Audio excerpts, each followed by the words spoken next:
약지 번뇌 무속이하여 만약 번뇌가 일어난 바가 없음을 알아서 영원히 생사에 몰입하지 아니하면 즉해 공덕 법성신, 공덕 법성신을 얻게 될 것이다. 공덕 법성신을 얻어서 어법 위력으로, 이 법이 법의 위력으로서 현세간이니라. 세간에 나타난다. 그때는 어떤 상황, 어떤 처지에 처하더라도 우리는 법의 위력으로서 세간에 현신하게 된다. 약해 공덕 법성신하여 만약 공덕 법성신을 얻어서 법의 위력으로서 세간에 현신하게 될 것 같으면은 즉획 십지 십자제하여 곧 십지의 십자제라고 하는 것을 얻어서 수행제도 승해탈이니라. 제도의 수승한 해탈을, 제도라고 하는 것은 말하자면 육도, 화엄경에서는 십도, 십바라밀 그러죠. 그 십바라밀의 수승한 해탈을 수행하게 될 것이다. 여기도 그 형식도 그 법계 연기의 원리에 맞게 이렇게 썼습니다. 꼭 이렇게 써야 할 이유는 없는데, 그러나 법계 연기의 원리에 맞춰서 쓰다 보니까 화엄경의 주된 말하자면 사상이 그 법계 연기를 빼놓고는 이해가 또 안 되지 않습니까? 그 법계 연기의 원리에 맞춰서 이렇게 쓰는 거예요. 내가 언젠가 말했죠. 여기 이제 뭐 십지도 나오고 십자제도 나오고 이제 그러는데 이런 것들도 꼭 10가지로 써야 되느냐? 아니에요. 9가지도 될 수가 있고 8가지도 될 수가 있고 11가지, 12가지도 될 수가 있는데 그래도 무조건 10이라고 만수를 쓰는 거예요. 그게 이제 원만의 이치인 거라. 그대로 원만하다. 세상의 존재는 현재 그대로 하나도 건들지 아니하고 하나도 고치지 아니하고 현재 있는 그대로 완전 무결한 존재다라고 하는 것을 암암리에 그렇게 이제 보여주는 그런 이치입니다. 여기서 십자제는 깨달음을 이제 얻으려고 수행하는 사람이 갖추고 있는 10가지 초자연력, 아주 초능력 같은 그런 아주 힘을 말하는 것인데, 명자제, 수명이 자유자재하다 이거예요. 우리는 수명이 자유자재하지 못하죠. 그 다음에 마음이 자제하다. 마음, 우리 마음 참 마음대로 안 되잖아요. 마음이야말로 정말 마음대로 안 되는 거라. 그래서 그 전에 내가 어디선가 나왔죠. 봉행불교 상습심이라. 불교를 봉행한다고 하는 것은 뭐냐? 항상 섭심하는 거다. 마음 단속하는 거다. 내가 그 구절 보고는 참 마음에 새긴 바가 아주 컸습니다. 한마디로 마음 단속할 줄 아는 게 불교다. 마음 제재로 안 되잖아요. 그런데 여기 이제 십자제라고 하는 데는 마음 자제, 마음이 자유자재한다. 내가 마음 그 어떤 현상, 경계에 안 끄달린다라고 딱 한번 작정해버리면 다시는 안 끄달리는 거예요. 무심해버려 그냥. 무심해버리는 거예요. 근데 우리는 무심하려고 배워서 하도 많이 배우고 들어서 알지. 아이고 이거 내가 마음 안 끄달려야 되는데 안 끄달려야 되는데 속으로 별별 궁리를 다 하고 관세음보살도 막 불러봤다가 뭐 엄마니반명도 불러봤다가 시장보살도 불러봤다가 심효장구 대단한도 해봤다가 있는 처방 다 써보는 거예요. 10가지 처방, 100가지 처방 다 써보지만은 결국 그놈의 마음 그 어떤 현상에 끄달려가지고 그거하고 치닥거리 하다가 그냥 상처받고 마음에 병들고 그런 일들이 부지기수 아닙니까? 그렇습니다. 그래서 참 환경 같은 데서 불교를 받든다는 건 뭐냐? 마음 단속하는 일이다. 마음 관리 잘하는 일이다. 라고 하는 그런 말. 그 보살은요, 그런 거 저런 거 소용없습니다. 보살은 항상 앞에서 우리 정행품에서 봤잖아요. 어떤 일을 하든, 세수를 하든, 옷을 입든, 뭐 화장실을 가든, 목욕을 하든, 양치질을 하든, 뭘 하든, 어느 순간, 어느 때고 항상 중생을 위한 마음으로 가득 차 있기 때문에 마음 단속하고 자시고 할 필요가 없는 거야, 이건. 그 완전한 보살은 그런 상황인데, 그렇지 못한 사람들에게는 이제, 마음 관리가 또 중요한 거죠.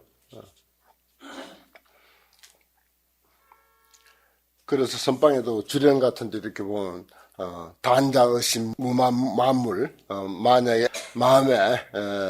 만물에 그 걸리지 아니할 것 같으면 만물이 나를 아무리 애워싸고 있은들 하방 만물 상위열이요 어찌 만물이 나를 애워싸고 있는 것이 무엇이 방해되겠는가? 바로 그거예요. 내가 만물에 무심할 것 같으면 현상에 나 밖에 다른 모든 상황에 무심할 것 같으면 다른 상황이 아무리 시끄럽고 못하다 하더라도 그런 것이 천가지 만가지로 나를 애워싸고 짓누르고 쪼아온다 하더라도 무슨 방해가 되겠는가? 얼마나 속이 시원합니까? 그런 것을 이제 선방 주변에 이렇게 걸어놨잖아요.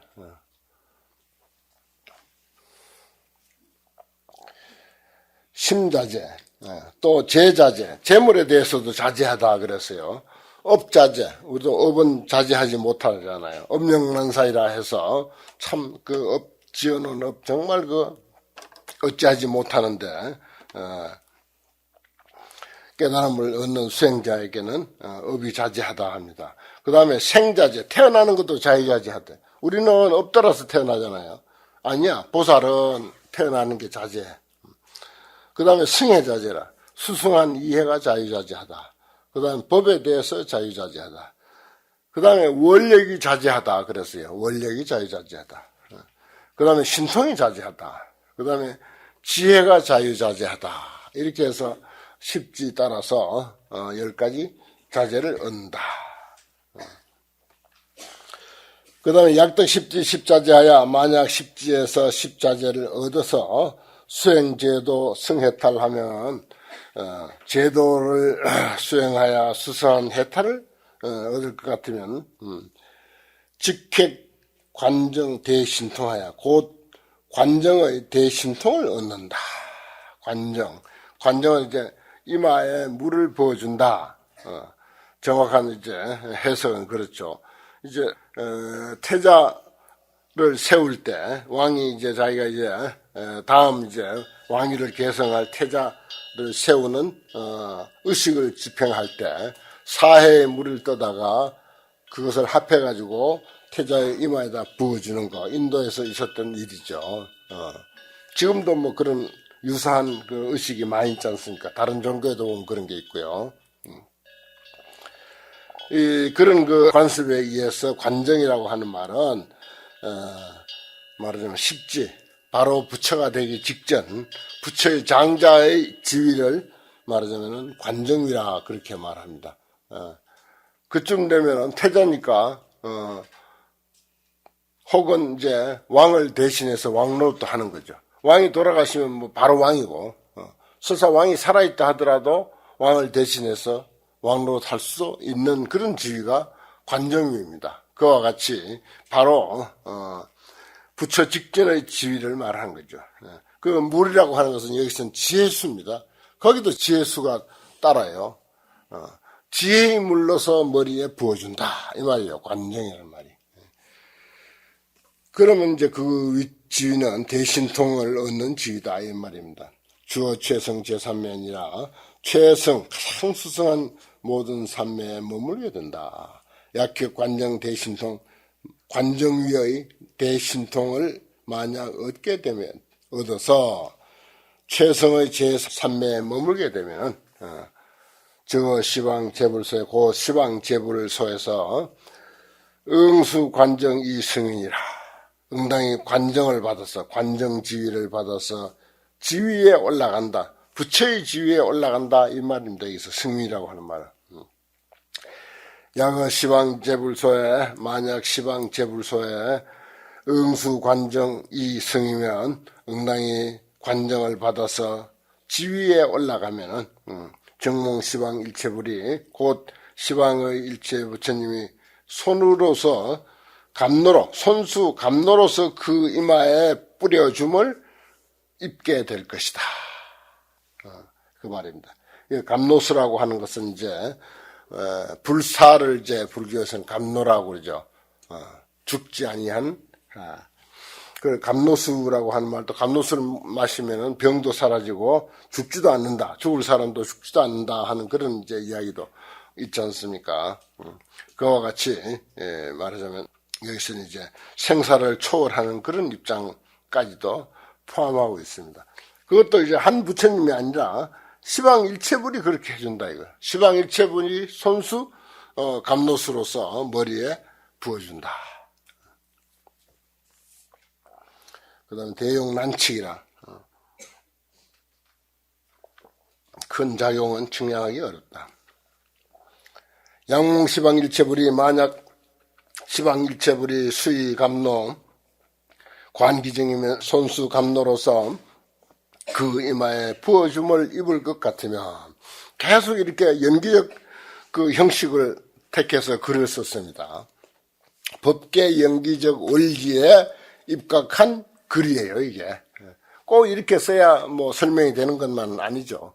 그러나 이것은 이제 법계 연기적 원리에 입각한 화엄경의 서술법이라, 이게. 그런 것도 우리가, 여기는 뭐 경에는 그런 설명 없죠. 그러나, 그러한 형식을 통해서 우리에게 일러주고 있습니다. 즉신충만 여허공하야 곧, 몸이 충변해서 허공과 같다. 그래서 안주 부동 만시방이라 부동하는데 안주에서 시방에 가득하다. 안주에서 움직이지 않게 허공과 같아졌으니까 몸이 두루두루해. 우리 자신이 어느 한 곳에만 치우쳐 있는 것이 아니라 시방 허공에 가득 찼어. 그럼 달리면 움직이고 자시고 할 게 없죠. 작아야 움직일 게 있죠. 그러나 하나라 온 시방 세계가 내 몸 전체야. 안주부동 만시방이니까 안주하여 움직이지 아니하고 시방에 가득하니까 시방에 가득하니 달리면 움직일 간격이 없잖아요. 공간이 없잖아요. 공간이 있어야 움직일 텐데 공간 없이 전체가 내 몸이니까 움직일 까닭이 없는 거죠. 이게 그대로 법계 다시 말해서 이 온 우주 법계가 그대로 진리의 세계다. 사실 법계라고 하는 말도 이제 환경에서 잘 쓰지만은 그대로 그 낱말 하나만 가지고도 우리가 진리의 세계다 이렇게 이제 보는 건데 시방 전체가 진리의 세계다. 그래서 우주 법계 이런 표현을 쓰지 않습니까? 약신 충변 여허공하야 만약에 몸이 충변해서 허공과 같아서 안주 부동하야 시방에 가득하면은 즉피 소행 무여등하야 곧 그 사람이 행하는 바가 더불어 같을 리가 없어. 제천세인 망능지나 모든 천인들이나 세상 사람들이 능히 알지를 못할 것이다. 그렇죠. 그런 지위에 오른 사람이라면 뭐 이거는 아무도 따라서 알 수 없는 그런 경지다. 그 다음에 결탄 공덕이라 공덕을 이제 맺어서 참탄한다. 보살 근수 대비행하여 보살이 부지런히 대비행을 닦아서 원도 일체 중생들을 제도하기를 원해서 그 결과를 이루지 아니함이 없을세. 견문청수 약 공양이면 보고 듣고 청수해서 만약에 공양한다면 미불계령 획안락이니라 다 하여금 안락 얻지 아니함이 없을 것이다. 모두들 안락을 얻게 될 것이다. 이건 이제 어떤 한 보살이 대비행을 닦아서 일체 중생들을 제도하기를 원한다. 그럼 그것도 다 된다 이 말입니다. 그래서 그 영향으로 우리가 견문 청수할 것 같으면은 그리고 공양을 올릴 것 같으면 모두가 안락을 얻게 된다. 피제 대사 위실력으로 저 모든 대사 여기는 이제 보살을 말하는 것입니다. 대사의 위실력으로 법안 상전 무결감하여 법의 눈이 진리를 보는 눈이죠. 금강경에도 이제 법안이 있지 않습니까? 진리를 보는 눈. 그 오안을 이제 거기서 말하고 있는데 그 오안이 완전 무결하게 갖춰졌을 때, 그때 이제 말하자면 진정한 이제 그 부처라고 하는 그런 의미죠. 법안이 항상 온전해서 결감이 없으면, 결손이 없어서 십선 묘행 등 제도의 무상승부를 개영현이라 십선 묘행, 우리가 이제 십악을 뒤치면은 십선이 되지 않습니까? 십선이 묘행이에요. 사실은 우리들의 수준으로 이끌어서 이야기하면은 십악을 반대로 했을 때 십선인데, 그 십선의 아름다운 행, 그것이 등제도라 제도와 같다. 여기는 이제 육바람이라든지 사서법이라든지 사무량심이라든지 37조도품이라든지 이걸 제도라 하는 것입니다. 제도와 같이 제도의 무상승보, 가장 높은 수성한 법에 이것을 다 하여금 나타내게 된다. 우리가 계행을 이야기할 때도 근본 5개를 중요시 여기죠. 근본 5개. 그래서 이제 5개는 뭐 술가한 사람이나 제가한 신도나 공이 5개를 준수해야 된다. 그렇게 이제 우리가 5개를 아주 중요하게 생각하고 5개만 사실 제대로 일러주고 또 5개만 제대로 실천하면 사실 끝이에요. 거기에서 십선이 바로 나오게 되고, 여기서 보면 십선 묘행으로서 육바람이라든지 사서법이라든지 사무량심이라든지 이것이 저절로 다 하여금 나타나게 된다 그랬어요. 이게 무상승보야. 가장 높은 수상한 보물이거든. 이보다 더 좋은 보물은 없는 거예요. 그 축소해서 말하면 십선보다 더 중요한 보물은 없다. 십선이 무상승보다 이렇게 말해도 좋아요. 그 더 축소하면은 5개가 무상승보다 가장 수승한 묘한 보물이다. 이렇게 표현해도 좋습니다. 사실은. 삼귀 5개 그렇게 하죠. 꼭 이제 개를 설하기 전에 여러 스님들도 뭐 각 사찰에서 인연 따라서 소규모로라도 수계식을 하실 텐데, 먼저 삼귀를 일단 평소에 신심이 있다 손치더라도 형식상으로 삼귀를 설합니다. 새롭게 이제 삼귀를 딱 설하고, 그걸 삼귀계라고 그래요. 거기서는 또 삼귀를 말하자면 주고받고 설명해 주는 것을 삼귀계를 받는다 그래요. 그리고 나서 이제 이미 불자가 됐으니까 5개를 이제 설해 주는 거죠.